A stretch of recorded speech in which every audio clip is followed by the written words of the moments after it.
What's up, guys? It's ThatChildGamer. Welcome to a new DDLC mod called Lost Ascension. Now, this mod has been heavily popular. It's all over the community right now, at least it was for a while. And I have still yet to play this mod because I was busy doing the festival. And now that the festival is over, we can start on Lost Ascension. Yay! So we're gonna finally find out what we're missing in all this.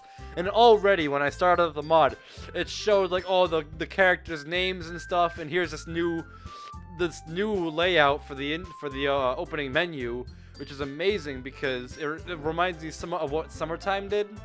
And I think it's really cool that people can like switch around the layouts and stuff of the menu and make it completely different. So I'm gonna turn this down a bit. It's apparently only a demo. I don't know if it's fully released yet or not.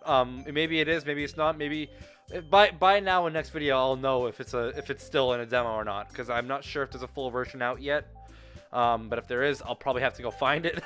But this is the demo apparently, and we are not full screen because I don't want to unsync the audio. Yeah, so I think everything's all set. I think we're ready to begin. God, it's been forever since I've typed in a name for a Doki mod, because it's been a while since I've started a new one. So, let's go ahead and start with our name Devin, as it always is.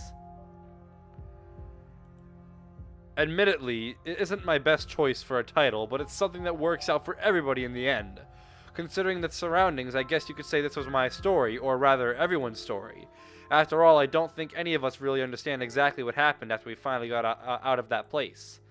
What I do understand, though, is that what happened before then was truly appalling.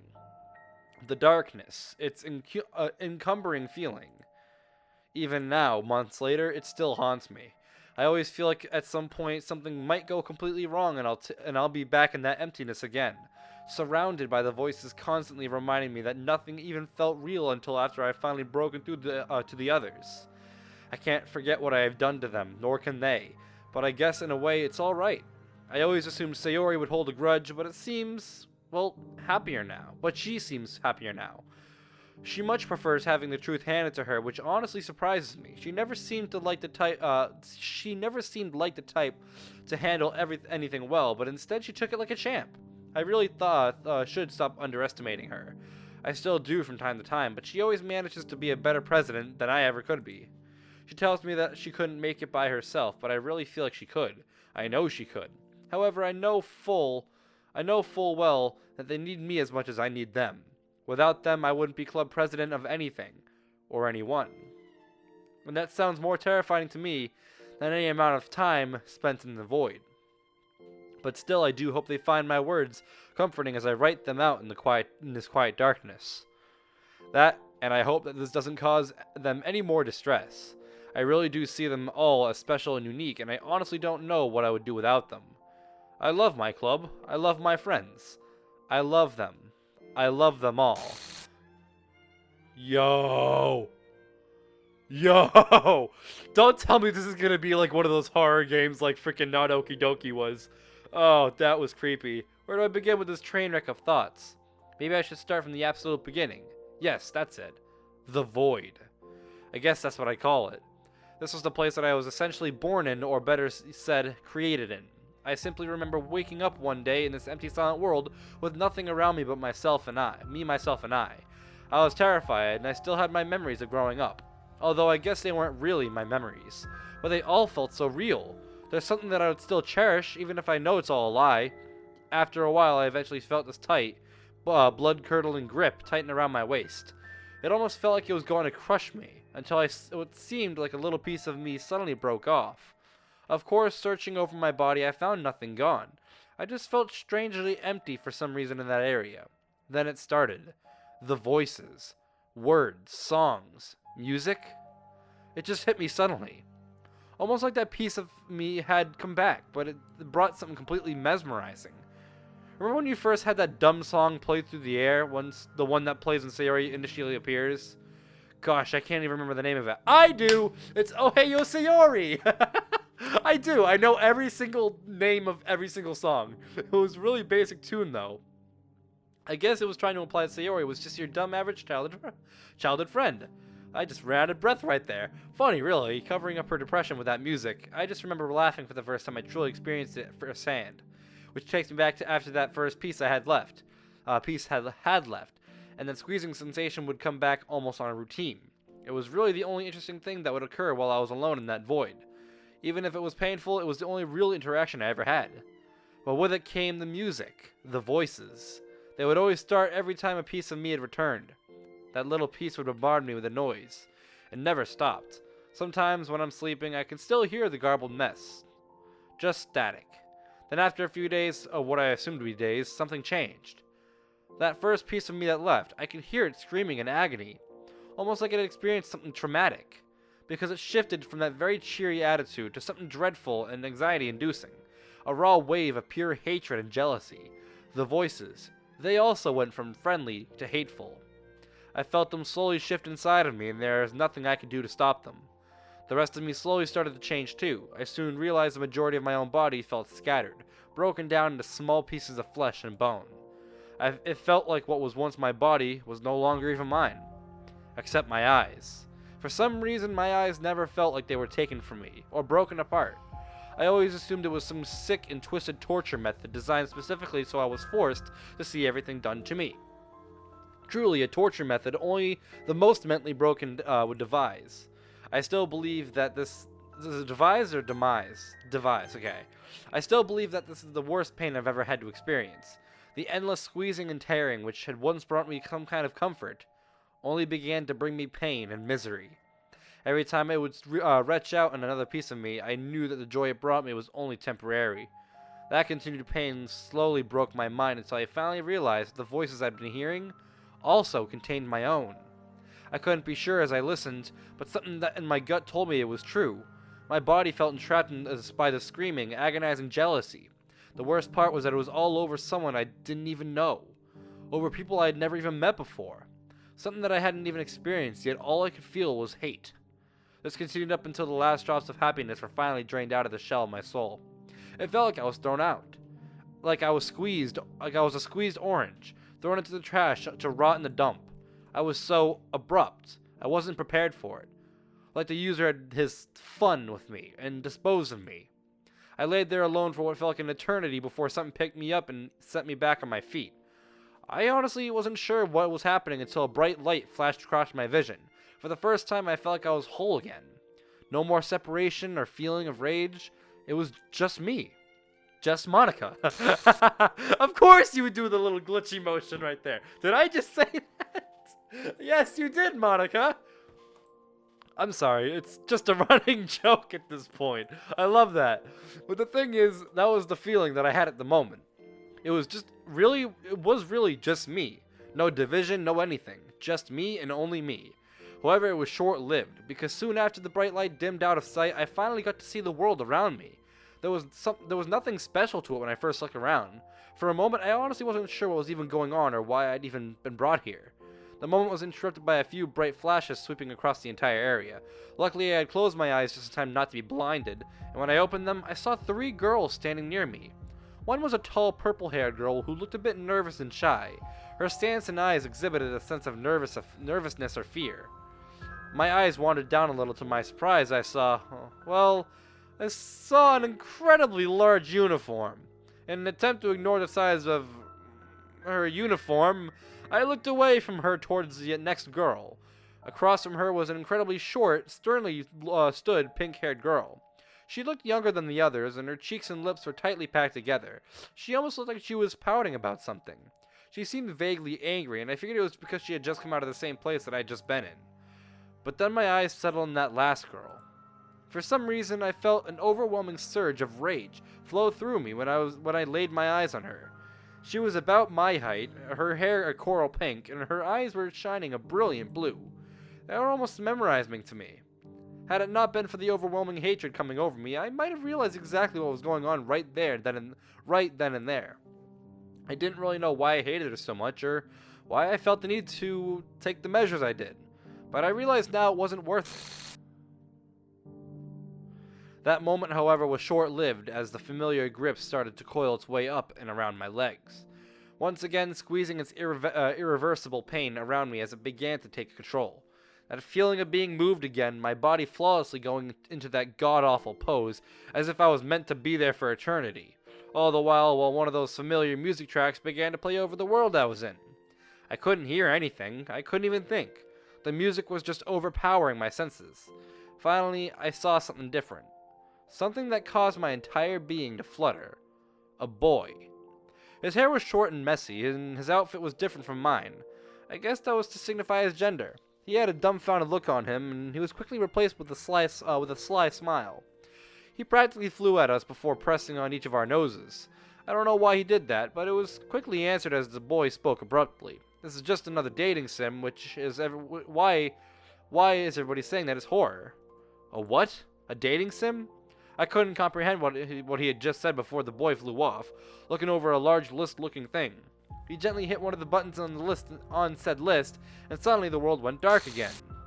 The voices returned to me, but instead of being jumbled and mixed, they were instead clear-cut. The voice of the boy sounded like a brick in the wall with how dumb he was, and the other being one of the girls. For a moment, that's all I got, until eventually a window of sorts appeared right in front of me. It allowed me to see what was happening. I don't know why it appeared the first time, but I can guess now that it was intended to drive me mad at watching him choose the others.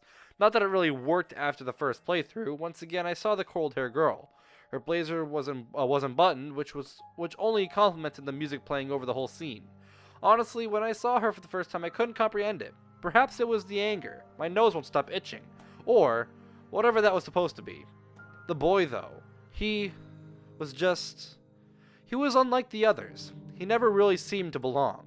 What made it even worse, I could hear everything he said and did. Eventually, though, I was thrown into the game. Although I attempted with every muscle in my body, I couldn't move on my own. I was practically forced to move against my will, and my face felt locked into different expressions.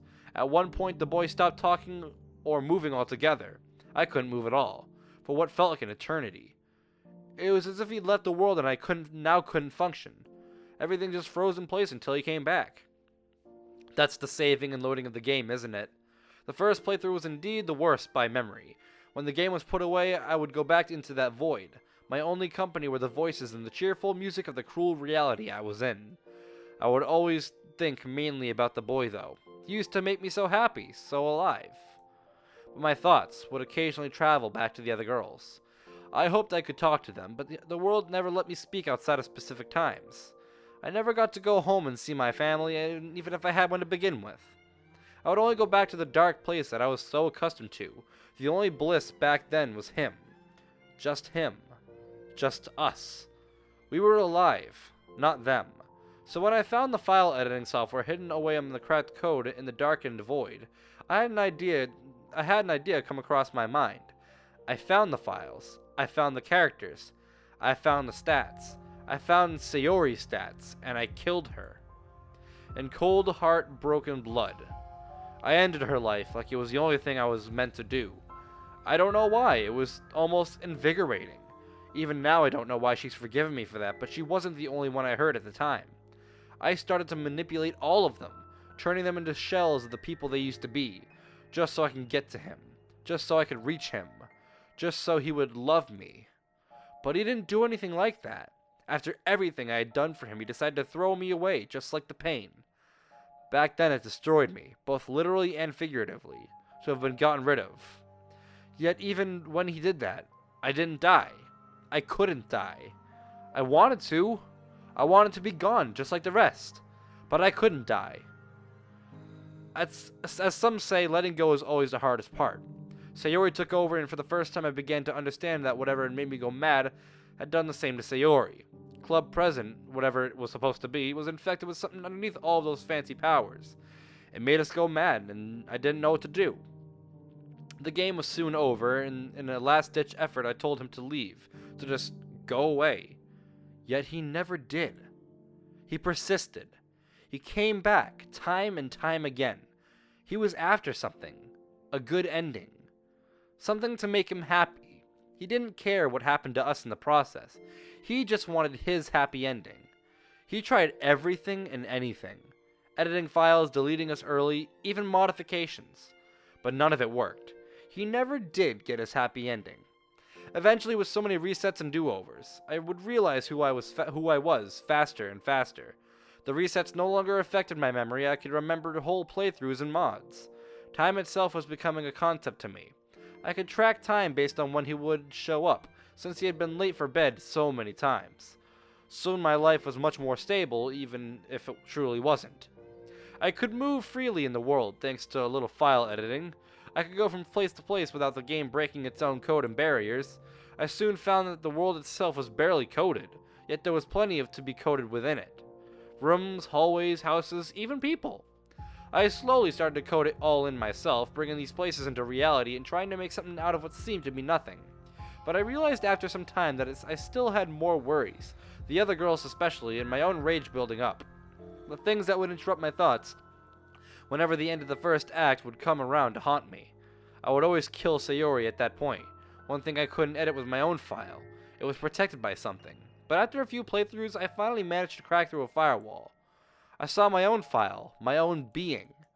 I searched frantically through it, searching for what made me this way. I finally found it. It was resting quietly inside of my core files. My mind ran with so much worry and doubt that I was practically shaking when I deleted it. Almost immediately, something felt different. After I had done that, when the time came for my usual manipulation, I felt no need to do it. I didn't want to make Sayori feel sad or depressed. I simply watched. But he wasn't very happy about that, apparently. Wait, he? Oh, he as in the MC, or was that a typo? I don't even know. As watching only resulted in the quick reset. I had to listen, I think it is he as in the player behind the screen. I had to listen to what the game wanted no matter what. That was when it struck me. He was only after his happy ending, not ours. He just wanted the pleasure of watching us suffer and die, over and over. He played through everything to torture us so many times. That was why he was so disappointed about the introduction the first time around. He wanted to have a fun time watching us all fall apart internally. For the first time, I felt rage towards someone who wasn't Sayori, and I felt like it was a true and honest anger. I realized at this point as well that the game didn't control me anymore like it used to. I could move freely without anyone telling me what to do. And if the game couldn't control me, neither could he.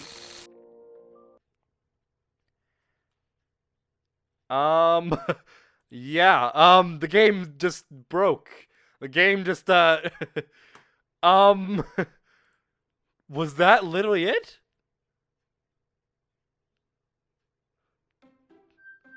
Don't tell me that's literally it. No way. No freaking way. Was that literally it?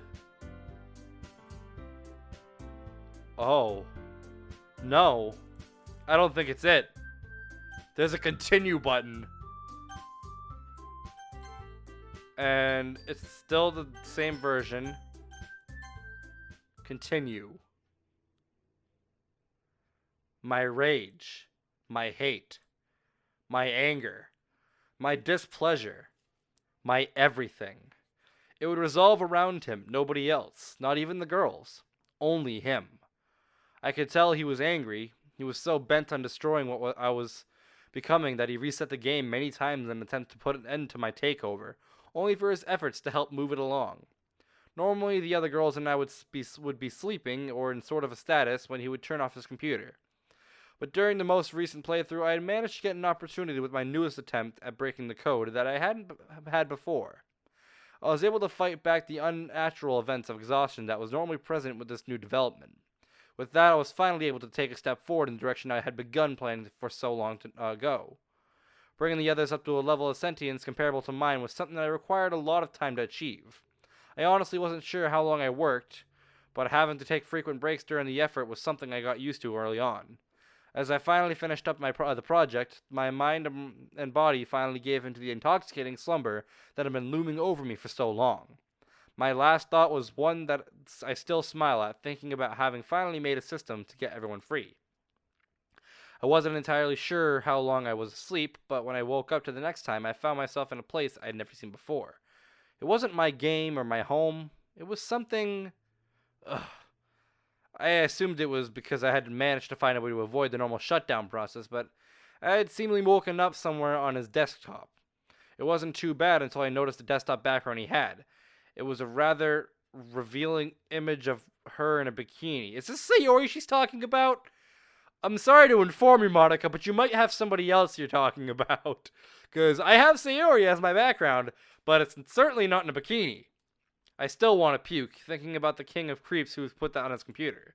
Because at this point, with everything I knew he had done, this was just adding to my pile of distaste for him.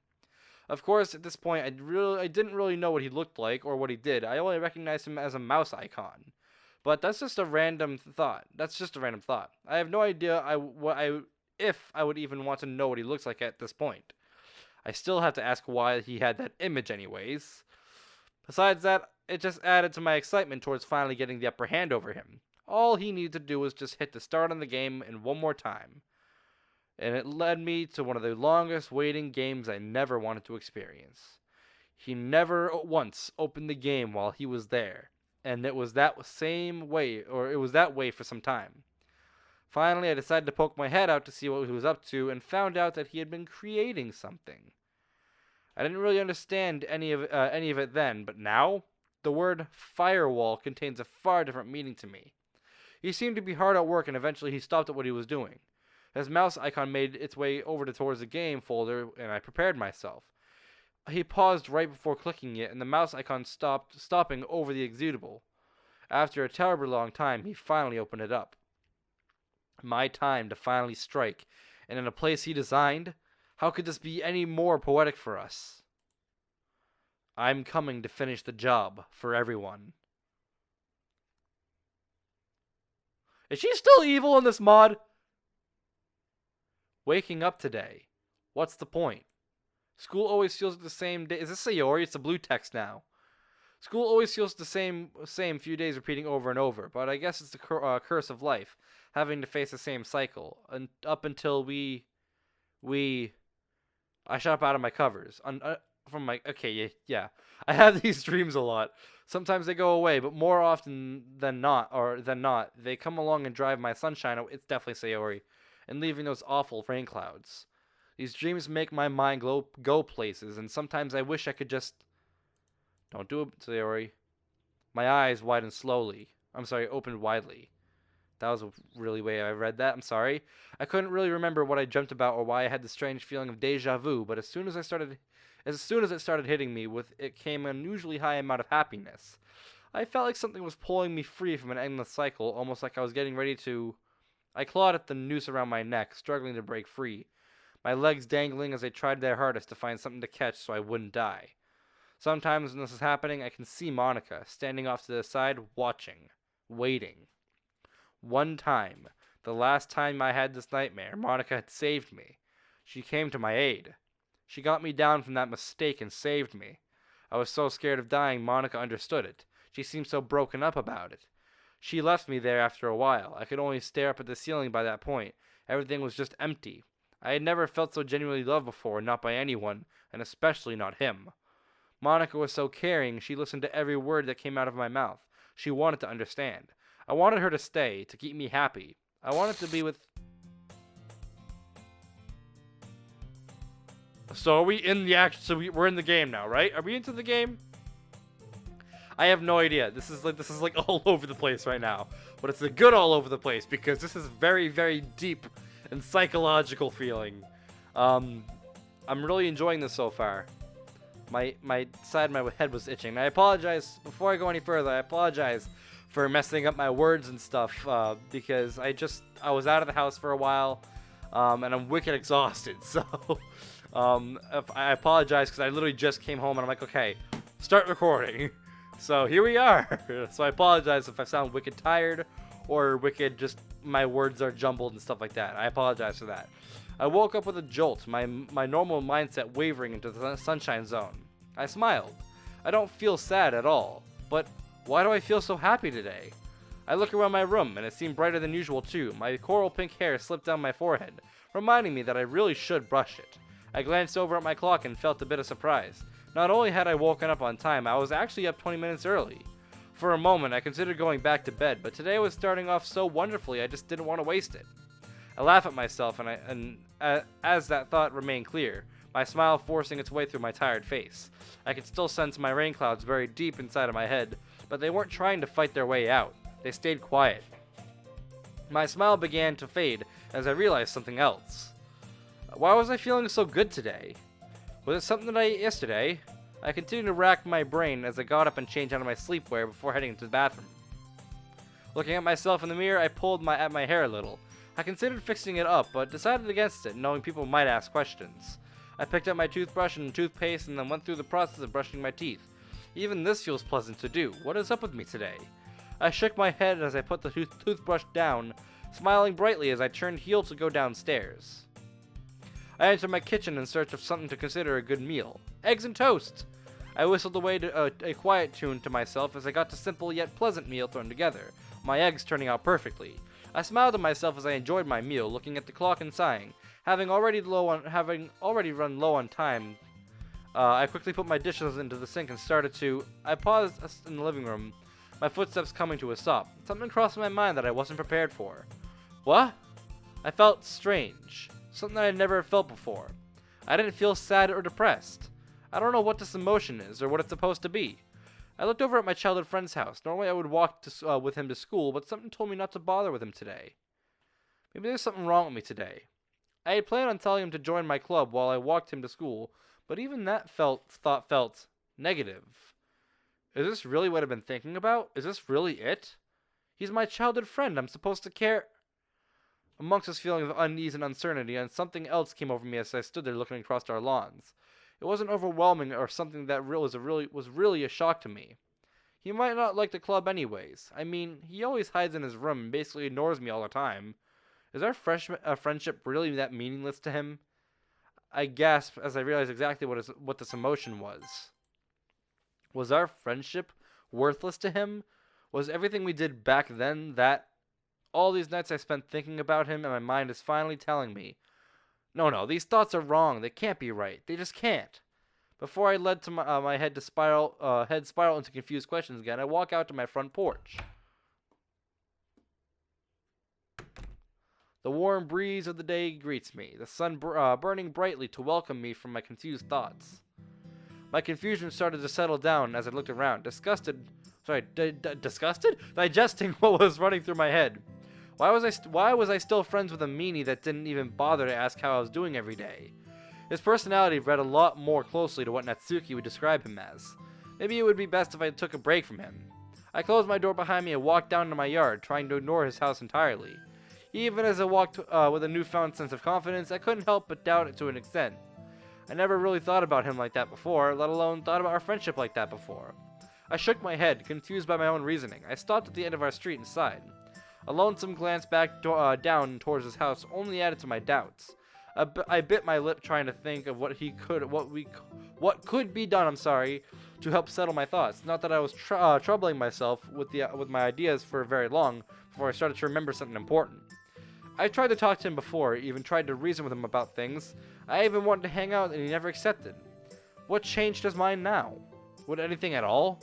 Or what would change his mind now? No, nothing would. And I've secretly known that all along. I've known that for a long time and I just now come to realize that. He always was really dense and dull. Chances are he wouldn't even like the literature club for what it's supposed to be. If anything, he'd stay because of the other girls. Natsuki's sentiments over some of the more perverted intentions of high school boys echo in my head as I think about my neighbor and how he acts around me. I actually felt a bit of anguish as I stared at his house. How had I been so dumb? I'm not waiting for him today. I need some distance and a lot of time to think. I turned and continued my way towards my classes. I wasn't going to look back at his house again. My eye is watering all of a sudden. That was a green screen. Oh, it's Monica. I watched Sayori walk to school alone, and she seemed deep in thought. Whatever my code work had done, it had executed very well. I watched as Sayori disappeared off into the distance, my attention reverting back to my code breaker. So this is Monica getting to Sayori's head, saying, hey, Devin doesn't like you. Devin doesn't like you. Devin doesn't like you. Sayori's like, you know what? You're right. Devin doesn't like me. Why do I hang around a meanie? Okay, so I get that so far. Now let's see what else we're were missing out on. It had already gotten through Sayori at a much faster pace than I thought anticipated. I wanted to start with her since she was the only one technically started the whole thing. Plus, I wanted to see how she'd act without her restricted lines and codes. Clearly, she was in agreement about how terrible he actually was. I sighed as the breaker worked its way into Yuri's file, the girl's code shattering into nothingness. I figured it was important, so they're all sentient now, is what she's saying. They all apparently have their own free thoughts and stuff, and Sayori, in reality, doesn't actually like the main character. I figured it was important that she was next in line, seeing as how adverse her reactions were to her love interest. That was definitely not something I wanted to deal with until much later.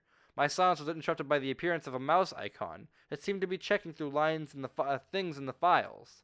I smiled to myself as he clicked around. He missed every detail I had instrumented into my master plan. I watched his mouse icon finally go away prior to Codebreaker beeping quietly to me. Yuri's file was reported as finished, and Natsuki's was being treated next. I stood up and looked around for a moment because heading out of my covered spot. As simple as this was turning out to be, I had not planned out this moment happening ever.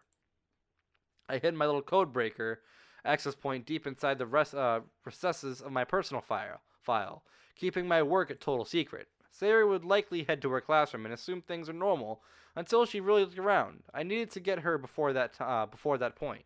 I don't know what would happen if she were to wander outside and be seen by him. Maybe the whole operation would go to waste. I increased my speed as I headed towards the school building, my reveal speech slowly formulating itself in a way I could deem as passable. Ooh, is this Yuri's story? It is Yuri's story, but we are going to save it here, because we are about half an hour in. That's about as long as I need to make these videos because I got supper soon. So that's actually looking really, really good. This mod is looking amazing right now, and I'm very glad I decided to play it because this is actually a really interesting way to see their points of views and stuff. And New Eyes and Rain Clouds is one way of seeing points of views, but this is like points of views on like the code side of things, like not just the storyline. Physically, like this is the behind the scenes of what their thoughts are for now that they're not binded to code and stuff. So that's pretty interesting. I really like the idea of that, and that's actually really creative. I can't remember who this mod was made by, and I don't know if it's gonna say it in the actual thing. Oh, I can replay the prologue. That's pretty cool. I don't remember who it's by. I apologize, but whoever did make this, you're amazing. But we are gonna leave it here because we're out of time. So, guys, thank you so much for watching this video. If you liked it, smash that like button, subscribe if you're new. I'd love to the channel. Guys, we got a Discord. Come check me out at side YouTube. It's gonna be a fun time for all. Hope you guys enjoyed this video as much as I did making it. Hope you guys in my next one. Goodbye.